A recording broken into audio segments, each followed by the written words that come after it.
Olá pessoal, este vídeo é um vídeo de repúdio, mas também de alerta, para que você nunca caia ou permaneça numa grande cilada.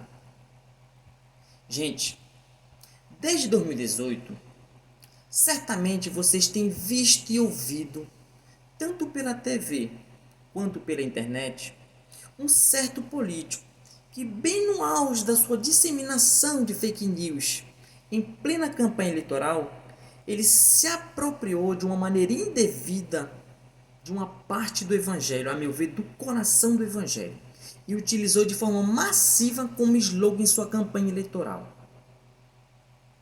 Pois bem, aí você pensa um pouco e diz assim: sim, eu vi.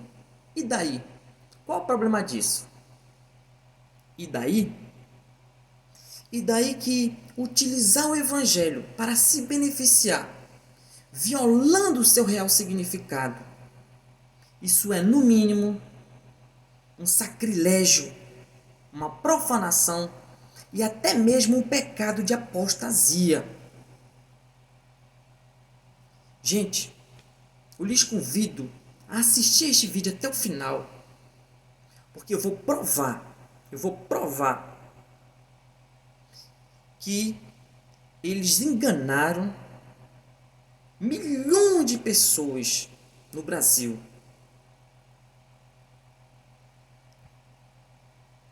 falando, disseminando de forma errônea, violada, tendenciosa, extremamente maléfica e prejudicial para o Evangelho de Jesus Cristo.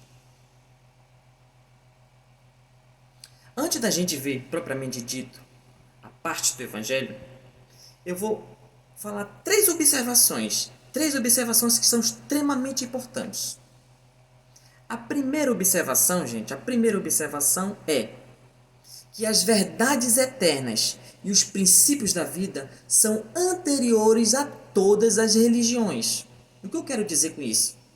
Que antes de Jesus nascer, já existiam várias religiões. No momento que Jesus nasceu, há cerca de 2000 anos atrás, já existia a religião monoteísta, que era o judaísmo, a mais antiga era o judaísmo.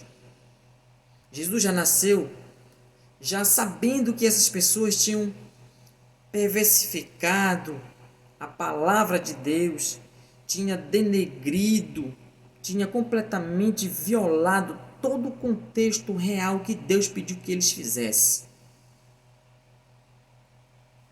Segunda observação: quando a gente for ver estudar uma frase, a gente precisa estudar para entender, a gente precisa ver o seu contexto como um todo.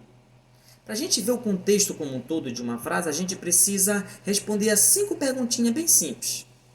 5 perguntinhas. Por que aconteceu? De quem? Para quem? A causa e a consequência disso. Se você conseguir responder essas 5 perguntinhas, você vai entender, compreender o contexto como um todo e não vai ser enganado por ninguém. Terceira observação. A terceira observação é que existem dois tipos de verdade e que são opostas entre si. A verdade dos homens e a verdade de Deus. A verdade dos homens, ela é questionável, ou seja, ela é passiva de questionamentos. Já a verdade de Deus, ela é inquestionável. A verdade dos homens, gente, ela é temporal, ou seja, ela pertence a um dado período, depois ela pode entrar em desuso. Já a verdade de Deus, ela é eterna. E por último, a verdade dos homens, ela é relacional, ou seja, ela é relativa, porque ela é restrita a determinados fatores. Já a verdade de Deus, ela é libertadora. Tendo essas 3 observações em mente, vamos ver a passagem bíblica. João 8,32 diz: E conhecereis a verdade vos libertará. Se você for perceber, utilizar aquela técnica das 5 perguntinhas, você vai perceber que é uma passagem, né, que é um versículo completamente descontextualizado. Daí houve toda a tendência de enganar as pessoas. Foi o que utilizaram, foi o que fizeram. Para a gente entender o contexto como um todo, a gente precisa voltar mais um versículo 31. O que diz o versículo 31? Jesus dizia, pois, aos judeus. Jesus dizia, pois, aos judeus que criam nele, ou seja, que acreditavam nele.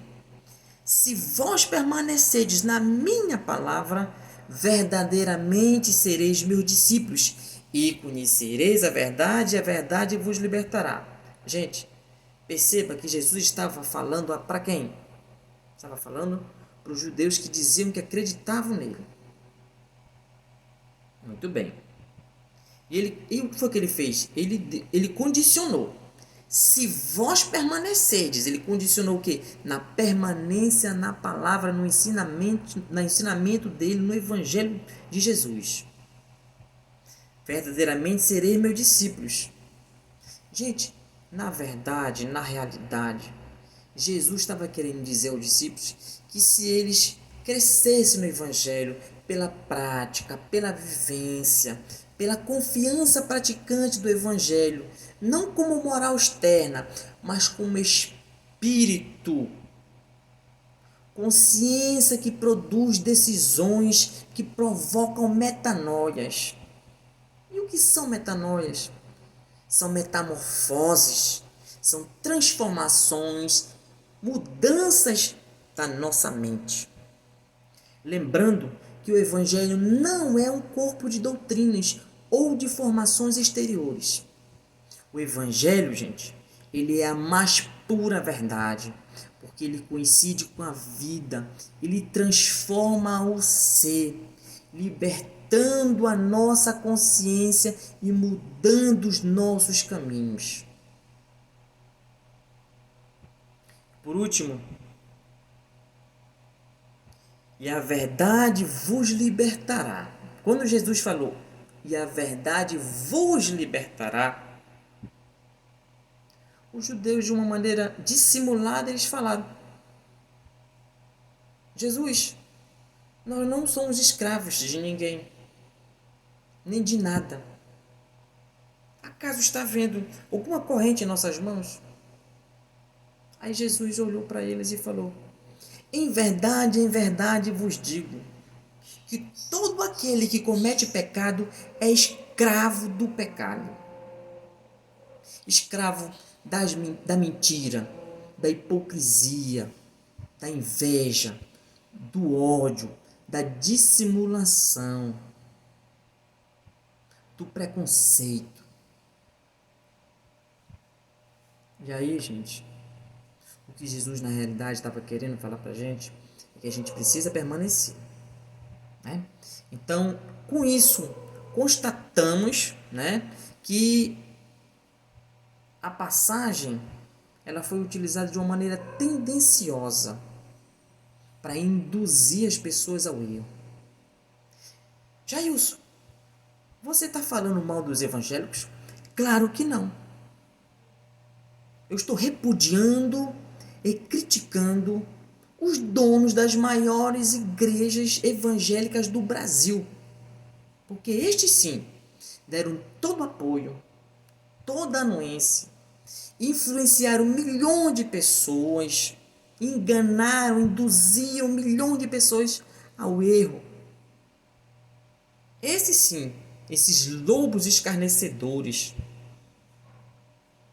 esse bando de víboras, eles sim, eles induziram as pessoas ao erro, porque já fizeram do evangelho um comércio. E para finalizar, gente, eu citei e falei de pecado de apostasia. E eu vou provar que eles são apóstatas. Se você for perceber, lá em Hebreus, capítulo 10, versículo 36 e 37, Hebreus, capítulo Hebreus, capítulo 10, versículo 26 e 27 diz: depois de termos recebido e conhecido a verdade, se a abandonarmos voluntariamente, já não haverá sacrifício para expiar, ou seja, para pagar, para remir esse pecado.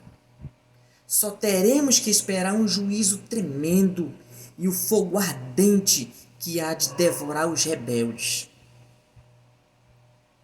Por isso, gente, vamos todos juntos permanecer na verdade de Cristo, em sua justiça, piedade e boa fé.